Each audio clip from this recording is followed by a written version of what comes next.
Italy দক্ষিণ ইউরোপের একটি দেশ। পশ্চিমা সংস্কৃতি ও সভ্যতার সূতিকাগার বলে পরিচিত ইতালি এবং গ্রিস নানা ভাস্কর্য ও শৈল্পিক নিদর্শন ছড়িয়ে ছিটিয়ে আছে পুরো ইতালি জুড়ে। ইউনেস্কো ওয়ার্ল্ড হেরিটেজ সাইট সবচেয়ে বেশি সংখ্যায় আছে ইতালিতেই। তাই বন্ধুরা, আজকে আমরা এই ভিডিওতে জানা অজানা এবং প্রয়োজনীয় বিভিন্ন তথ্য জানব। চলুন তাহলে মূল ভিডিওই।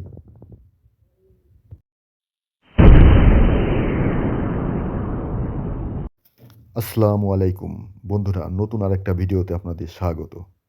ইতালি 2 লক্ষ বছর আগেও, ব্যালোথিক যুগেও সমগ্র ইতালি জুড়ে আধুনিক সভ্য মানুষের অস্তিত্ব পাওয়া যায়।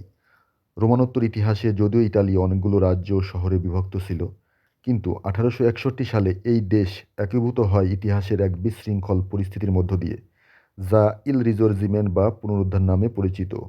ইতালি বর্তমানে একটি গণপ্রজাতান্ত্রিক রাষ্ট্র। এটি বিশ্বের 23তম উন্নত দেশ হিসাবে গণনা করা হয় এবং জীবনের মান হিসাবে সেরা 10-এ যার অবস্থান। সুইজারল্যান্ড, অস্ট্রিয়া, ফ্রান্স ও স্লোভেনিয়ার সাথে সীমান্ত রয়েছে ইতালির।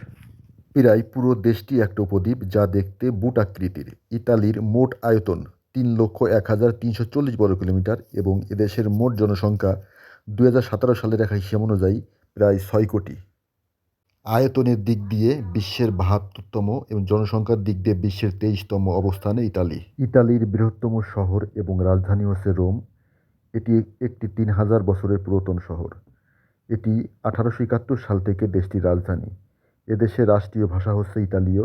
এ ভাষায় বিশ্বের প্রায় 6,30,000 লোক কথা বলে থাকেন।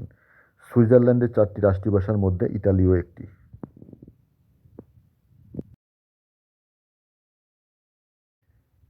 ইতালির মোট জনসংখ্যার 85 ভাগ খ্রিস্টীয় ধর্মাবলম্বীর।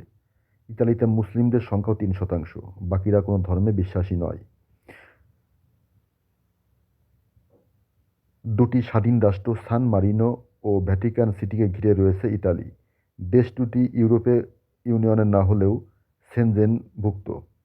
দেশ দুটিতে নিজস্ব পুলিশ বাহিনী আছে, কিন্তু সেখানে ইতালীয় মুদ্রা ও ভাষা প্রচলিত। পুরো ইউরোপ জুড়ে সবচেয়ে বেশি ভূমিকম্প ইতালিতে হয়ে থাকে। এই দেশের রোম শহরে 1980 সালের এক ভূমিকম্পে প্রায় 3,000 মানুষ মারা যায়। ইউনিভার্সিটি অব রোম পৃথিবীর প্রাচীনতম বিশ্ববিদ্যালয়গুলোর মধ্যে একটি। এটি 1903 সালে একটি ক্যাথলিক চার্চের দ্বারা প্রতিষ্ঠিত হয়। এটিতে প্রায় 1.5 লাখ শিক্ষার্থী লেখাপড়া করে, যা ইউরোপের মধ্যে বৃহত্তম। ইতালির সান মারিনো হচ্ছে সবচেয়ে পুরনো প্রজাতন্ত্র, যা 301 খ্রিস্টাব্দে প্রতিষ্ঠিত হয়। এখানে 30,000-এরও কম নাগরিক বসবাস করে। এটি বিশ্বের সবচেয়ে পুরনো ধারাবাহিক সংবিধান ধারণ করে। এখানকার নাগরিকদের সামরানিয়াস বলা হয়। বিশ্বের সবচেয়ে ছোট দেশ হচ্ছে ভ্যাটিকান সিটি। এই দেশটি ইতালির মধ্যে অবস্থিত। 1861 থেকে 1985 সালের মধ্যে 26 মিলিয়ন মানুষ ইতালি ছেড়ে চলে গিয়েছিল, যাদের মূল উদ্দেশ্য ছিল উন্নত জীবনযাপন। ইউরোপের সর্বোচ্চ শিখর হোয়াইট মাউন্ট, যা ইতালিতে অবস্থিত। এর উচ্চতা 15,771 ফুট। বিংশ শতাব্দীর প্রথমার্ধে ইউরোপীয় বাকি দেশগুলোর পিছনে ছিল ইতালির অর্থনীতি, কিন্তু বর্তমানে পৃথিবীর 7ম বৃহত্তম অর্থনীতির দেশ ইতালি। প্রায় 5 কোটি মানুষ প্রতি বছর ইতালিতে ঘুরতে আসে। পর্যটন খাত ইতালির অর্থনীতির গুরুত্বপূর্ণ অংশ। ইতালির মোট আয়ের প্রায় 63% পর্যটন খাত থেকে আসে। ফুটবল ইতালির সবচেয়ে জনপ্রিয় খেলা। 4বার বিশ্ব চ্যাম্পিয়ন, যা ব্রাজিলের পরেই দ্বিতীয় সর্বোচ্চ। ইতালি 3বার অলিম্পিক গেম আয়োজন করেছে। 1956 সালে শীতকালীন অলিম্পিক, 1960 সালে গ্রীষ্মকালীন অলিম্পিক এবং সর্বশেষ 2006 সালে শীতকালীন অলিম্পিক তারা আয়োজন করে। পশ্চিমা বিশ্বের দেশগুলোর মধ্যে ইতালিতে শিশু জন্মের হার দ্বিতীয় সর্বনিম্ন। সন্তান জন্মদান উৎসাহ দেওয়া হয় দেশটির সরকার থেকে। যাদের একের অধিক সন্তান রয়েছে তাদেরকে পুরস্কৃত করে থাকে সরকার। ফ্যাশন শিল্পে ইতালির বিশ্বের 1 নম্বর অবস্থানে রয়েছে। ইতালির fashion brand Armani, versus, গুচ্চি, Prada বিশ্বজুড়ে সুবিখ্যাত। বিশ্বের সবচেয়ে দীর্ঘতম স্থল সুড়ঙ্গটি লর্সবার্গের বেস্ট চ্যানেল, যা সুইজারল্যান্ড ও ইতালির মধ্যে প্রায় 22 কিলোমিটার রেল সংযোগ। ইতালি ইউরোপীয় ইউনিয়নের প্রতিষ্ঠাতা সদস্য। গ্যালিলিও গ্যালিলিয়া ইতালির বংশোদ্ভূত বিজ্ঞানী ছিলেন।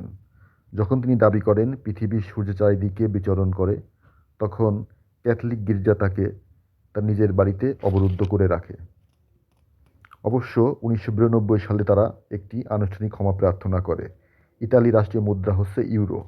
মোট জিডিপি 2018 সালের এক হিসাব অনুযায়ী 2.39 ট্রিলিয়ন মার্কিন ডলার। এদেশের ডায়ালিং কোড +39। যাই হোক বন্ধুরা, আজ এ পর্যন্তই। নতুন কোনো একটা ভিডিও নিয়ে আবার আপনাদের সামনে হাজির হব। যদি আমার ভিডিওটা ইউটিউবে দেখে থাকেন অবশ্যই চ্যানেলটি সাবস্ক্রাইব করবেন, ফেসবুক পেজ দেখলে অবশ্যই ফলো রাখবেন। ভালো থাকবেন, আল্লাহ হাফেজ।